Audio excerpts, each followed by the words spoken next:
Scott Horton Comedy. That's right, I'm doing an event with Robbie the Fire Bernstein here in Austin on the 5th of November as part of Robbie's Porch Tour. It's kind of an audition, actually. I'm trying to get the job to replace Dave Smith as Rob's sidekick. So show up and pretend to laugh at my awesome, hilarious comedy jokes. Robbie and another dude are also doing stand-up. Then Robbie and I are going to do a live podcast about libertarian themes and Star Wars and things. That's November the 5th. Go to thefiretix.com to find out all about it.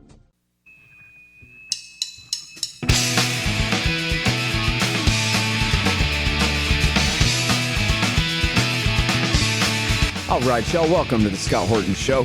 I'm the director of the Libertarian Institute, editorial director of antiwar.com, author of the book Fool's Errand, Time to End the War in Afghanistan, and the brand new Enough Already, Time to End the War on Terrorism. And I've recorded more than 5,500 interviews since 2003, almost all on foreign policy, and all available for you at scotthorton.org. You can sign up for the podcast feed there, and the full interview archive is also available at youtube.com/Scott Horton Show. Okay, you guys, on the line, I've got Ted Snider again from antiwar.com. The Back Door to NATO is his latest. Before that, Choosing Sides in the New Cold War and Who Stopped the War in Ukraine. Let's start with that one. Okay. I wasn't aware that the war had been stopped, but I'm happy to slap whoever you tell me on the back for that. What's the deal? So I didn't mean who stopped the war in Ukraine as in someone stopped it. I meant that up to now, the really kind of controversial question has been who started the war in Ukraine. And I'm trying to make the point that after this much time and this many missed opportunities of stopping it, an equally important question now is not just who started the war, but who stopped the war. In other words, we should start talking about who's responsible for the war not stopping. Up to now, Scott, it's been like this really controversial question, like who started the war. The U.S. says it's an unprovoked war and blames it all on Russia. Russia says it's NATO encroachment and blames it all on NATO. And it's been, really controversial talking about who started the war, who's responsible. And I'm arguing that at this point, it's still, of course, an irrelevant question. You can't escape responsibility for who started the war, but it's an equally important question now to look at responsibility for who has failed to stop the war. So that's why I call it Who Stopped the War, not because it's over and you didn't know it, because we need to start talking about who's responsible for not stopping the war. That's an equally important question now. Yeah. All right. Well, so what's the answer to it? Well, it's a tough answer, but what I try to do in this article is try to look at some of the sort of major statements that have been made in the last few days. And I kind of start the article with Biden's metaphor about an off-ramp to the war. And Biden said recently that we're still trying to figure out what Putin's off-ramp is. And my argument is that although, using the metaphor of the off-ramp on the highway, although the person who drove the car onto the highway on the on-ramp is responsible for driving on the highway, at some point, if you've driven past all kinds of off-ramps, then you also bear some responsibility for still being on the highway. And my argument is that even if, Russia took the on-ramp onto the highway, the States has passed up so many off-ramps that at this point you have to say, even if Russia put you on the highway, the only reason you're still on the highway is because you keep passing up the off-ramps. So my contention is that the U.S. has had multiple opportunities to contribute to stopping the war, has deliberately passed up those opportunities, and therefore, even if you want to argue they don't bear responsibility for putting us into the war or onto the highway, they bear some responsibility now for keeping us in the war, keeping us on the highway.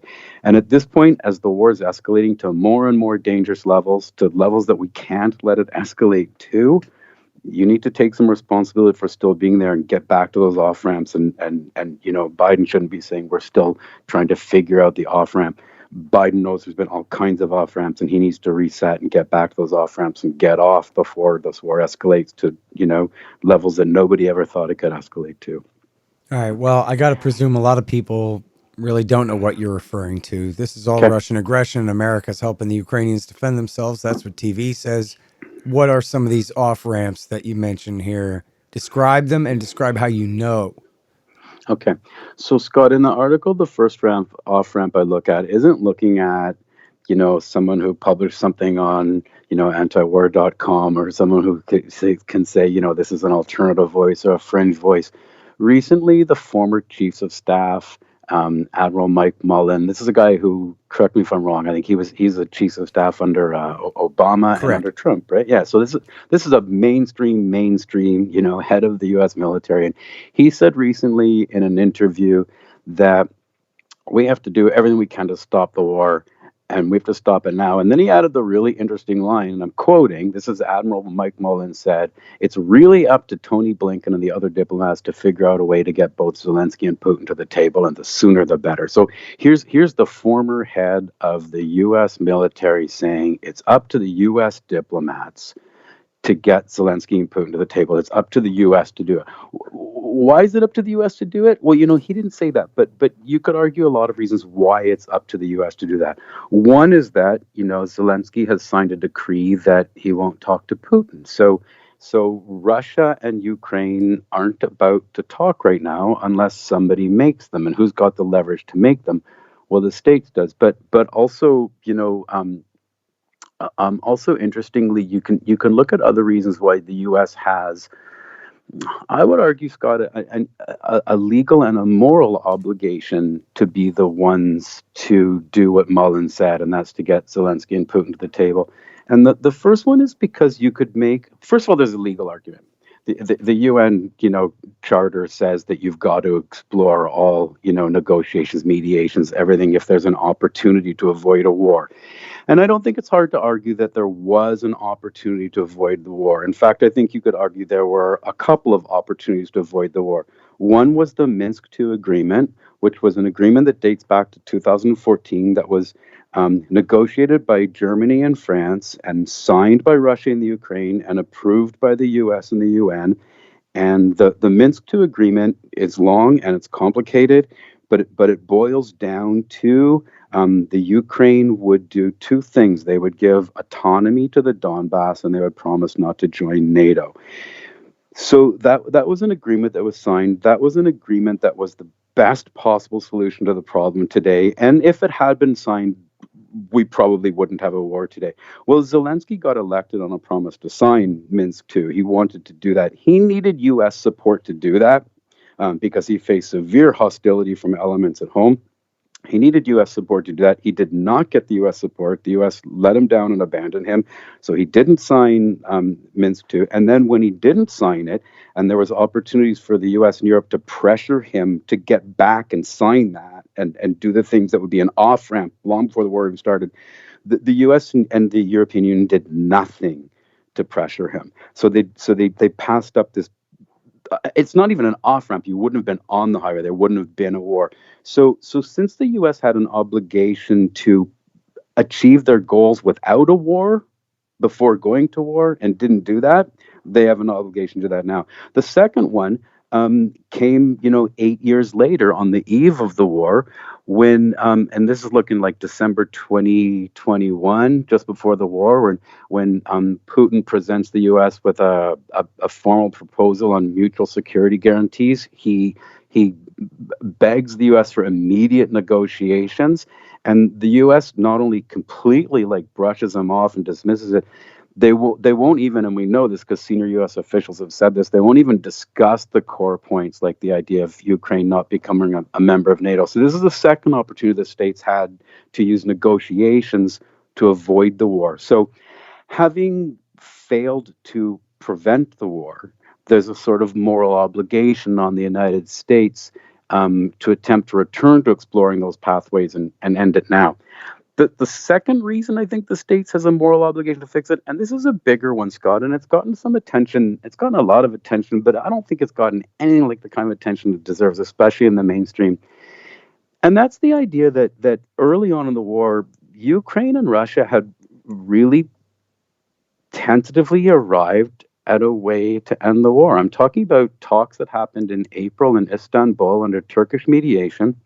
And again, this has been revealed in the mainstream media that Russia and Ukraine had come to a tentative agreement on the points that would lead to a ceasefire to the ending of the war. And what happened is a couple of things. Boris Johnson immediately runs off to Kiev, and he tells Zelensky that he shouldn't be negotiating with Putin. He should be pressuring Putin, and that even if Zelensky's ready to sign, the West isn't. And really, really interestingly, months after the Istanbul talks, the Turkish foreign minister who was there, who was involved in the mediation, he went on the record as saying, we really thought the war was almost over. We had really come to agreement this thing could have ended. And why didn't it end? And again, I'm quoting. He said, because there are countries within NATO who want the war to continue. This was so the states had two opportunities to prevent the war from happening. Then once the war happens, there's the opportunity for it to end. The states prevents it. Why do they prevent it? Because the State Department said, and they've been saying this since the beginning of the war, that even if the Ukraine's willing to sign an agreement, the West isn't because, and again I'm quoting, the war is bigger than the Ukraine, it's bigger than Russia. Ned Price, the State Department spokesman, when Zelensky was ready to negotiate with Russia to end the war, said that there are core principles that are bigger than Ukraine, bigger than Russia. So Scott, in other words, what the states said is, we're not going to let the Ukraine settle this war on their terms. They need to go on fighting it to satisfy our terms, our foreign policy goals. So I think you could make an argument, and this may sound crazy, but I think you can make an argument that after Istanbul, in a way, this really becomes America's war, because Ukraine was willing to settle on the terms that satisfied their conditions. And the states told them, go on fighting until we can settle the terms on our conditions. So the U.S. has an obligation to pressure them back to the table, get off the ramp, because the Ukraine was ready to settle on their terms. We're fighting for America's terms. So this is kind of America's war now. So when Mike Mullen says it's up to the U.S. to force the diplomats back to the table, I think there's a real obligation for them to do that. And then the next step, and I'll let you get something in because I'm talking nonstop. The next step is now, currently, at this moment, what possible off ramps are there that the U.S. is just flying by, just driving by the off ramp? So that's the answer to why I think there's an obligation to do it, and where it comes from. Do you want me to just keep talking, or do you want to interject something? You know what? Go ahead, man. Okay, I'll just keep talking. Okay, so now we get to today. Mullen has said we need to get them to the table, okay? So I'll tell you what, I'll chime in here for entertainment's sake. Go. I think it's important to note that Admiral Mike Mullen could have just as easy said, it's on Vladimir Putin to do the right thing starting right now, and got on his moral high horse and just said a bunch of words, just like everybody else on TV is doing. And so for the chairman of the Joint Chiefs of Staff to decide that I'm going to go on a Sunday morning TV show and I'm going to say it's time for Blinken to go to Geneva, like Scott Horton always says on the Kennedy show, that's actually a big damned deal. Okay, it's sorry, go really back. No, you're right. You're right to interject that. That's what I was trying to say at the beginning. This isn't a fringe person. This is Admiral Mike. This is a really big deal. And he could have said that. You're right. He could have said, Putin better do this or whatever, but he didn't. He said it's on Tony Blinken, it's on the American diplomats. But what happens is right after Mike Mullen says it's up to the U.S. to force Zelensky and Putin back to the table, the Washington Post reports in an article that the U.S. officials have ruled out the idea of, here's what they said, U.S. officials have ruled out the idea of pushing or even nudging Ukraine to the table. So when Mullen says it's the U.S. responsibility to get them to the table, the American response is we are not going to push Ukraine to the table. It's a Ukrainian decision to make. They say it's totally up to the Ukraine. It's not totally up to the Ukraine for the two reasons I just said, that the Americans do have a moral responsibility, leaving aside the fact that the only reason Ukraine can go on fighting this war is because they're fighting with U.S. weapons. That gives the states a stake to end it. So it's absurd, because if what Mullen is saying is you have to explore every off-ramp, then to say that we're not even going to try to negotiate is hardly exploring an off-ramp. Then what happens shortly after that, Scott, is Turkey comes forward again. Okay, so Turkey's played a leading role in trying to... By the way, before we go too far on the timeline there, I wanted to remind everyone that I believe it was April the 4th, the Washington Post reported, and they're paraphrasing, I believe Eastern European member governments here more than Americans, but more or less, this is the consensus view anyway, was, and this is, I believe, the Post's words, but still, we don't want to see the war end too early.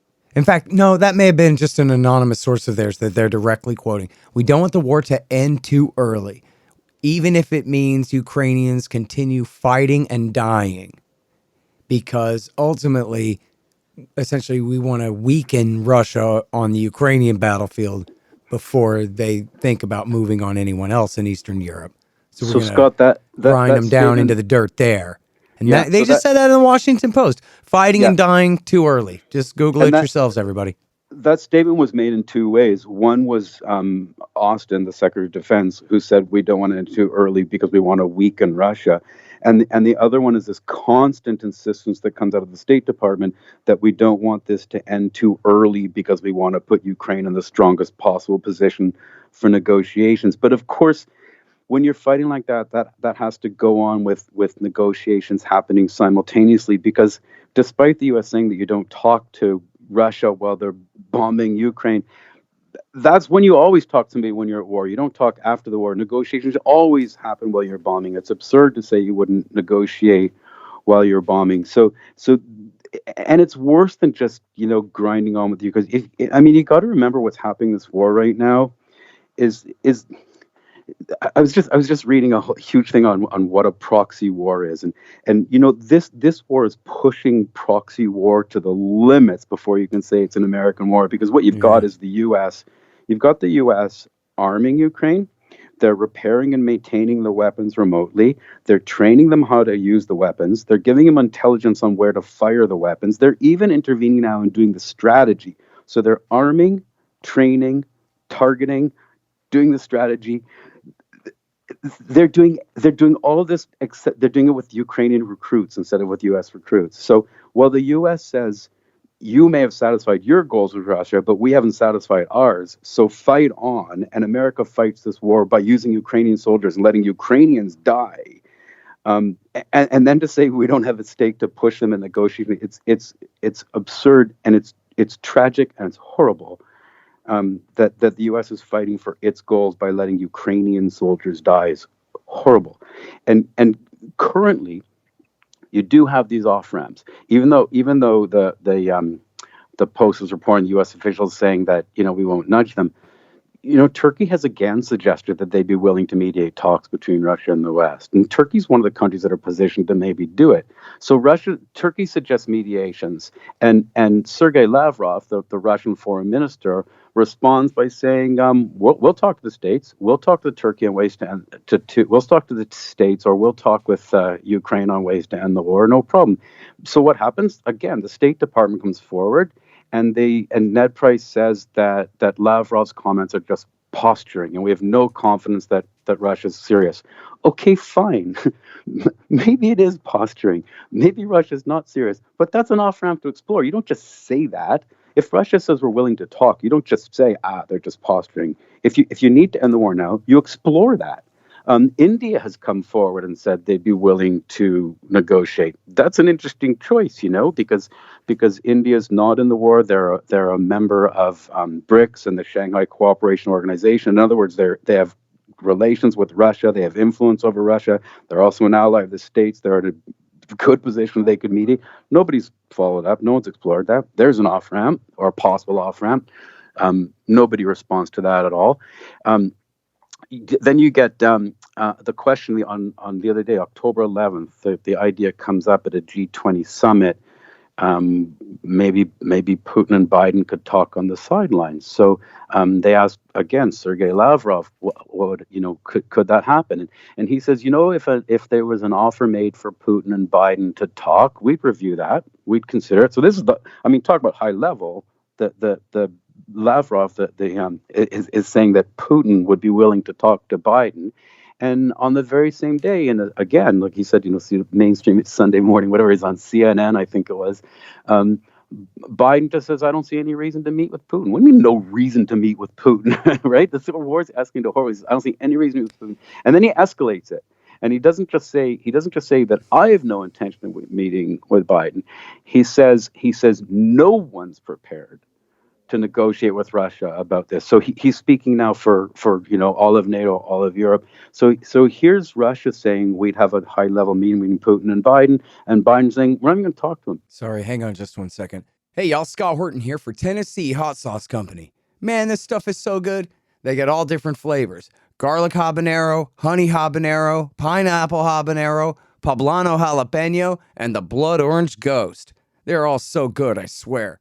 And for a limited time, Tennessee Hot Sauce Company is featuring official Scott Horton Hotter Than the Sun thermonuclear hot sauce. It's full of Carolina Reapers, scorpion peppers, Dr. Pepper, hydrogen isotopes, and all kinds of things that'll burn your tongue clean off. Seriously, it's really good. Get yourself a hot sauce subscription. Spend $40 or more and use promo code SCOTT to get a free bottle of Hotter Than the Sun hot sauce. That's tnhotsauceco.com. Hey, y'all got to check out these awesome busts of our hero, the great Ron Paul. They're made by the renowned sculptor Rick Casali. They're 13 inches tall, hand-painted bronze resin based on Casali's brilliant original. Y'all may have seen mine in the background on my bookshelf in some recent interviews. The thing is unbelievable. Check out this incredible piece of art at rickcasali.com/Ron Paul, and you'll see what I mean. Use promo code Horton and you'll save $25, and this show will get a little kickback too. That's rickcasali.com/Ron Paul. Casali is Casali. rickcasali.com/Ron Paul. And there's free shipping too. You got to admit too, Ted, that even if that wasn't their policy, which I think it is, that Biden is rightfully terrified to be in a room alone with Vladimir Putin because he knows that he's batty and senile and is not going to be able to handle his arguments, is not going to be able to keep it together. And so, I mean, imagine having a president who doesn't have the confidence to go and meet with the Russian president at the time of tension because he knows he's half batty old lady at this point. You know, I think that Biden knows that Putin was willing to come for those security guarantees at the beginning and say, you need to promise that NATO won't be in Ukraine and Ukraine won't be in NATO. And Biden knows and Zelensky knows and everyone knows NATO's not going to let Ukraine in. So he could have just said that. He could have just stopped a war. How do you sit in a room with Putin now when you know you had this perfect chance to stop the war and you didn't? And Putin says, you promised us no eastward expansion of NATO, and here you are in Ukraine, and I need a promise that you're not going to come into Ukraine, and Biden won't give that promise. So that's an uncomfortable place to be in the room. But Scott, if you look back over sort of the history of sort of conflicts, you look at the Cuban Missile Crisis, you look at all kinds of things, and any diplomat will tell you that you don't even need the two presidents sitting in a room. It starts with back channel talks. It talks with secret meetings. I mean, Kennedy and Khrushchev in the Cuban Missile Crisis could do what they did because it was a secret meeting. In fact, they made Khrushchev, which ruined Khrushchev, but they made Khrushchev promise never to reveal that it had been a sort of quid pro quo.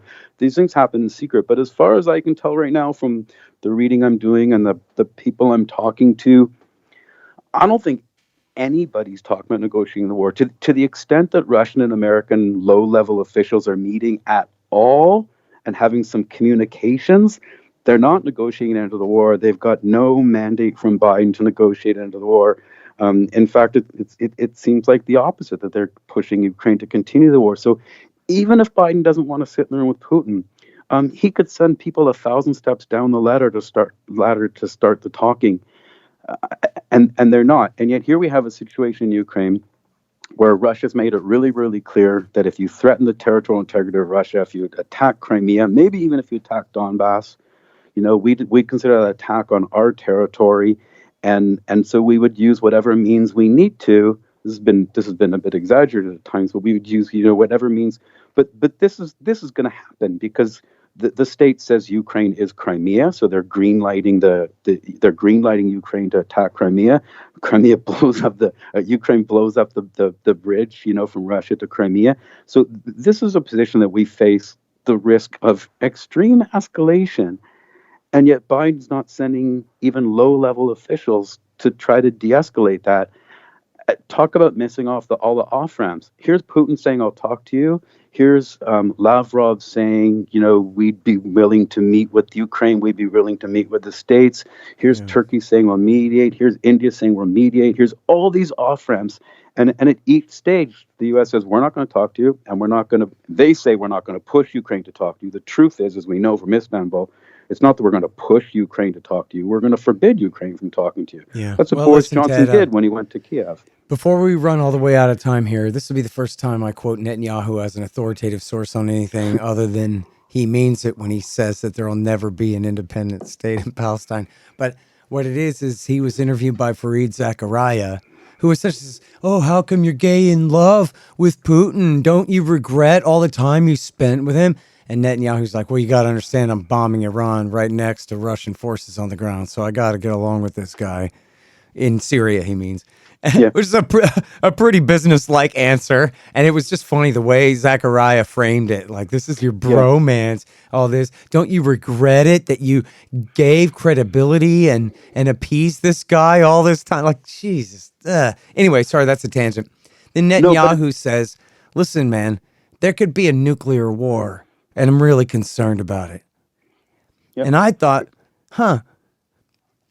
that's some interesting messaging from Benjamin Netanyahu. And, I don't know.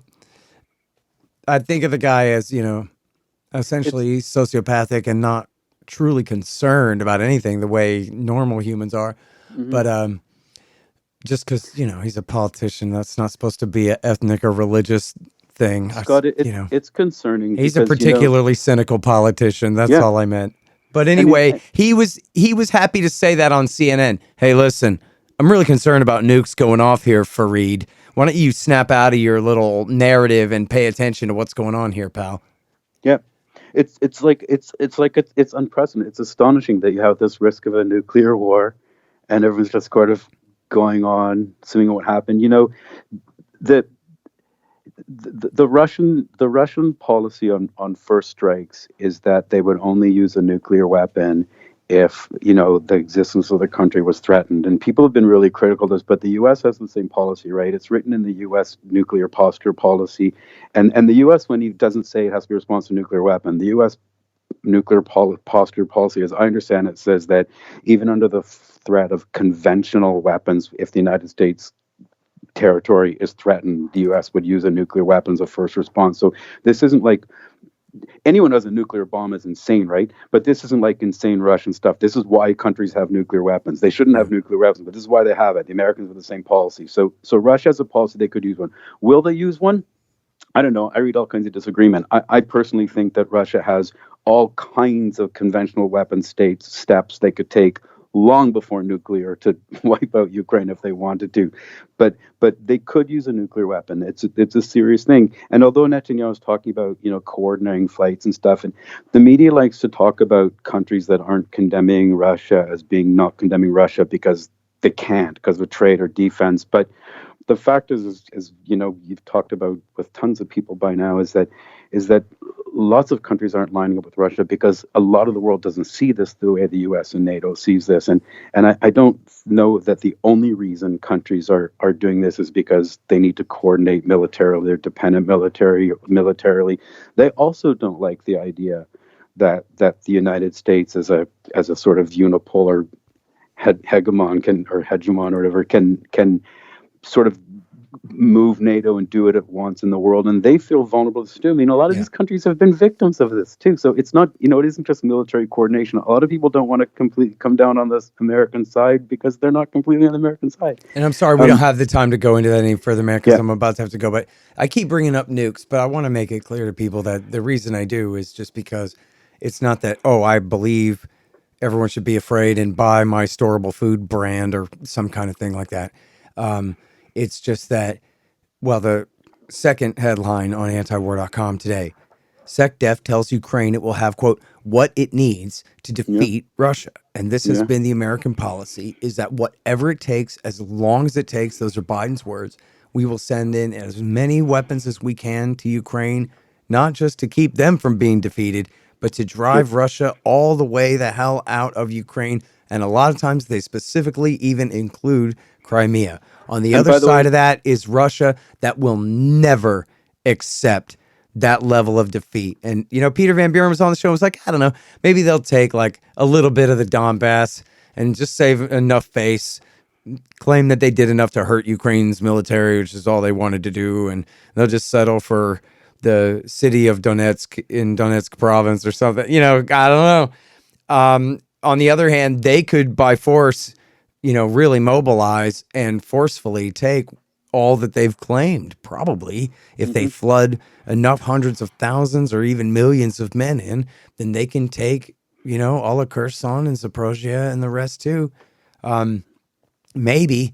So it's the irresistible force and the unmovable object is the problem here. And that's why I'm talking about nukes, is not that I see any real reason for Russia to use them today or for America to then, you know, vaporize Moscow, but just something's got to give here. And as you've been explaining for half an hour, Joe Biden's sitting here threatening Armageddon and refuses to admit, of course, that him and his people started this back 8 years ago, for one, but two, that he has any role at all in actually seeking these so-called off-ramps that he claims he needs to find to provide to Putin to end the war somehow, short of unconditional surrender is what it sounds like there. So, you know, which is it? And if he wants to talk, he should just put Blinken on a plane to Geneva.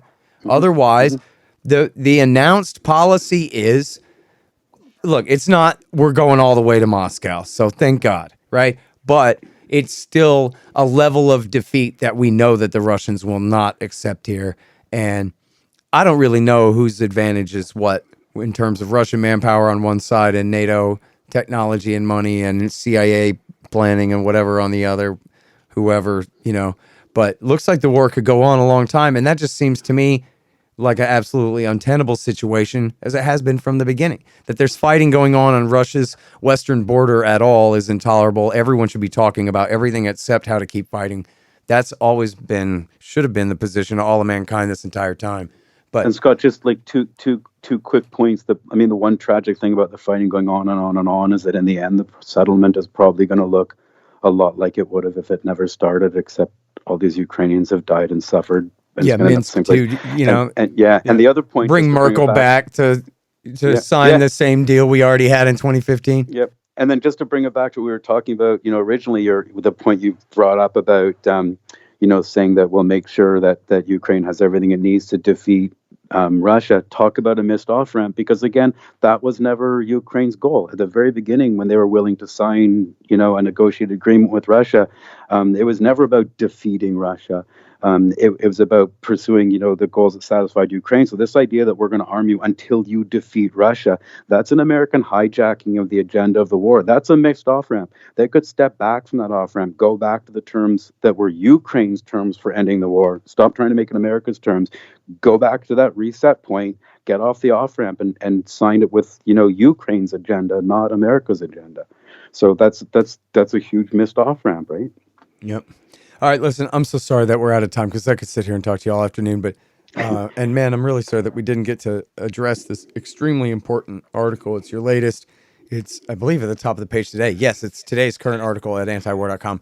The backdoor to NATO. This is about the de facto NATO membership of Ukraine, and I'm certain this is the best article on this subject that anybody could find anywhere. So that's original.antiwar.com.